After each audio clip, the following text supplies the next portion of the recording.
আসসালামু আলাইকুম ওয়া রাহমাতুল্লাহি ওয়া বারাকাতুহু। যে যেখান থেকে ভিডিওটি দেখেছেন সবাইকে জানাই মনের অন্তঃস্থল থেকে ভালোবাসা ও অভিনন্দন।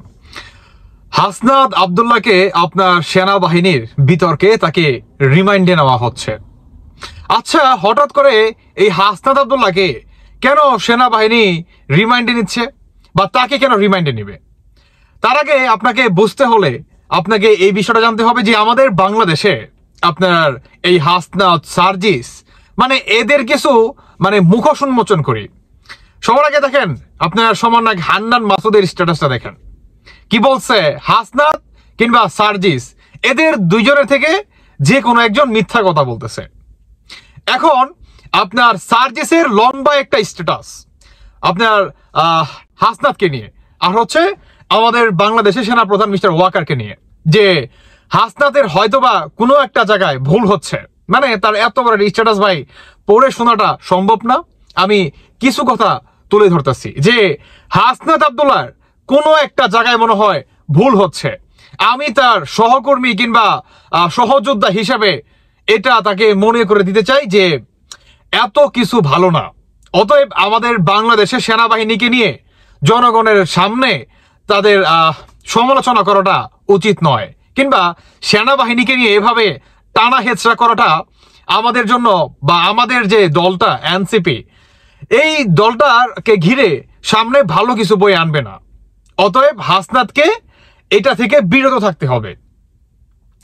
আর অন্যদিকে হাসনাত আব্দুল্লাহ তিনি পুরাপুরি আপনার 360 ডিগ্রি অ্যাঙ্গেলে একটা ইউটার্ন নিয়ে নেয় যে সেনাবাহিনীকে কিংবা সেনা প্রধান মিস্টার ওয়াকারকে নিয়ে নাকি তার কোনো ওই ধরনের অ্যাটেনশন ছিল না। কোন ধরনের?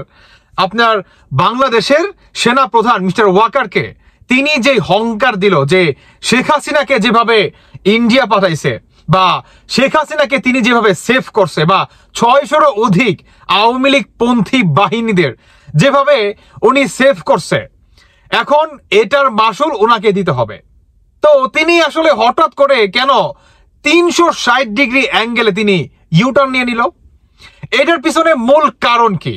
তার আগে আপনাকে এই স্ট্যাটাসটা দেখতে হবে বা এই গণমাধ্যমের এই রিপোর্টটা দেখতে হবে। আমাদের বাংলাদেশের আপনার এত বড় একটা পলিটিক্যাল পার্টি আওয়ামী লীগকে ঘিরে, যে আওয়ামী লীগ সামনে নিষিদ্ধ করবে কি করবে না, এটাকে ঘিরে অন্তর্বর্তীকালের সরকার ডক্টর ইউনূস এই প্রসঙ্গে এখন পর্যন্ত ওই ধরনের কোনো সিদ্ধান্ত আসে নাই। তিনি স্পষ্ট ভাষায় আপনার বিবিসির একটা নিউজে কিন্তু তিনি বলছে যে আওয়ামী লীগ যদি নির্বাচনে আসতে চায় এটা তাদের একান্ত ব্যক্তিগত ব্যাপার। আমার কিংবা আমরা এই অন্তর্বর্তীকালের সরকার হিসাবে কোনো দলকে বা কোনো পলিটিক্যাল পার্টিকে আমরা নিষিদ্ধ করতেছি না। কিন্তু সমন্বয়কারীরা আর বহির্বিশ্ব থেকে জঙ্গিবাদীরা যে প্রতিনিয়ত বলতেছে যে আওয়ামী লীগকে বাংলাদেশ থেকে নিশ্চিহ্ন করে ফেলবে, আওয়ামী লীগকে এটা করবে, আওয়ামী লীগকে জয় বাংলা করে দিবে, হ্যাঁ এটা করবে সেটা করবে, কেন কেন বলেন? বর্তমান এই হাসনাতের কান্নাটা দেখেন। আমি আগের ভিডিওতে দেখাইছিলাম, আমি আবারও দেখাচ্ছি। কারণ কি? কারণ হচ্ছে এই হাসনাত আব্দুল্লাহ যখন নাকি শাহবাগে তিনি আপনার একটা ডাক দিলেন, হাসনাত না ওয়াকার, হাসনাত না ওয়াকার, ওয়াকার না হাসনাত, এই ধরনের স্লোগান কিন্তু দিচ্ছে। সেখানে হাসনাত আব্দুল্লাহ আপনার গাড়িতে ঠিক এভাবে কারো হাত ধরে তিনি কান্না করতেছে। কেন কান্না করতেছে? কারণ হাসনাত বুঝে গেছে যে উপরের লেভেল থেকে হাসনাতের জন্য আইকালা ভাস প্রতিনিয়ত তেল মেরে রেডি করে রাখতেছে, শুধু দেওয়াটা শুধু বাকি। কেন? এই হাসনাত আব্দুল্লাহ বা সার্জিসরা এই বৈষম্য বিরোধী আন্দোলনকারীদের যে দলের ভিতরে এনসিপির যে মাস্টার মাইন্ড গুলা, যে মাথা কাটগুলা, এদের ভিতরে দেখবেন বর্তমান দ্বিমত দেখা যাচ্ছে। এদের ভিতরে আপনার ঝগড়া সৃষ্টি হয়ে যাচ্ছে।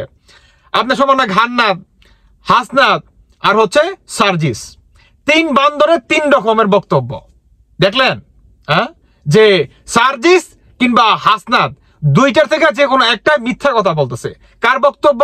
সমন্বয়ক হান্নান মাসুদের। এবং এই সার্জিস আলম তিনিও হাসনাতকে নিয়ে নমিয়ে এত বড় একটা স্ট্যাটাস।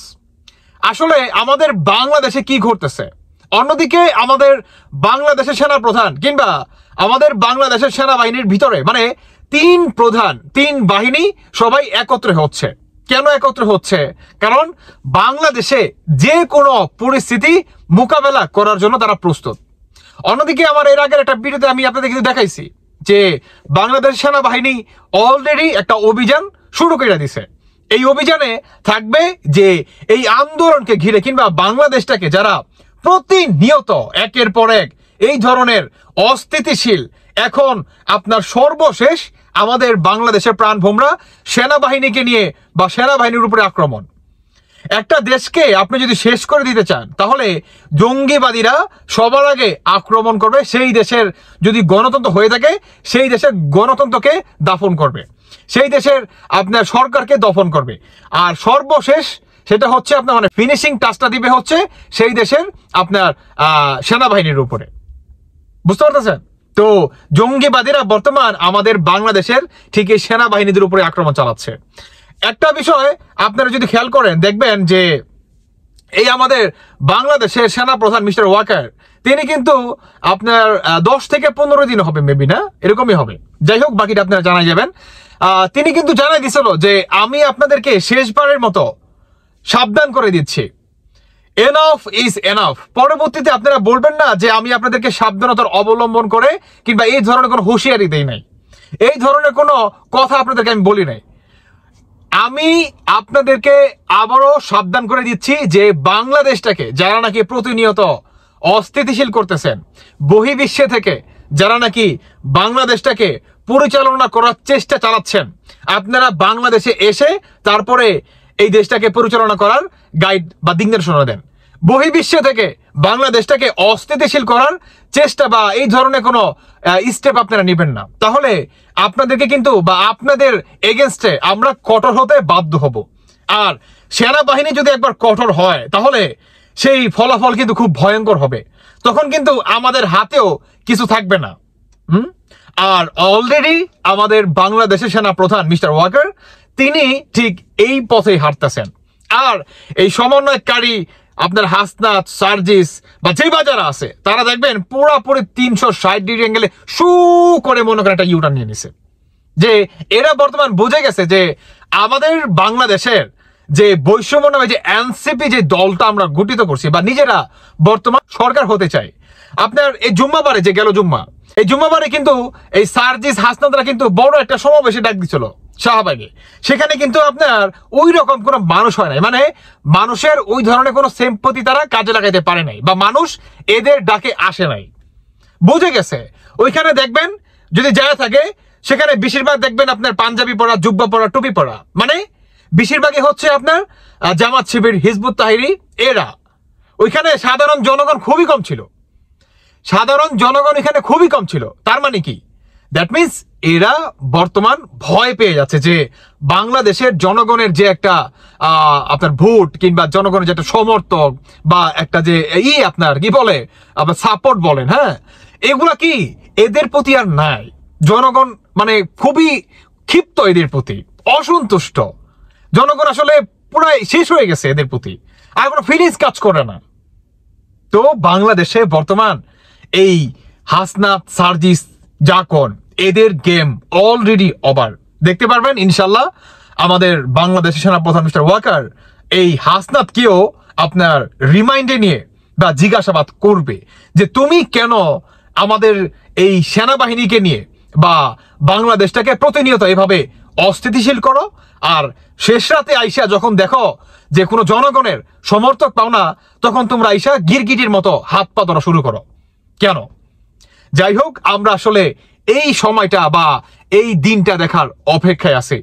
আশা করি সেনাবাহিনীর প্রধান মিস্টার ওয়াকার তিনি অতি দ্রুত এই ধরনের একটা দিন আমাদের অচিরেই উপহার দিবে ইনশাআল্লাহ। যাই হোক দর্শক বন্ধুরা, বাকিটা আপনাদের ব্যক্তিগত মতামত অবশ্যই জানিয়ে যাবেন। ধন্যবাদ সবাইকে। আল্লাহ হাফেজ, আসসালামু আলাইকুম।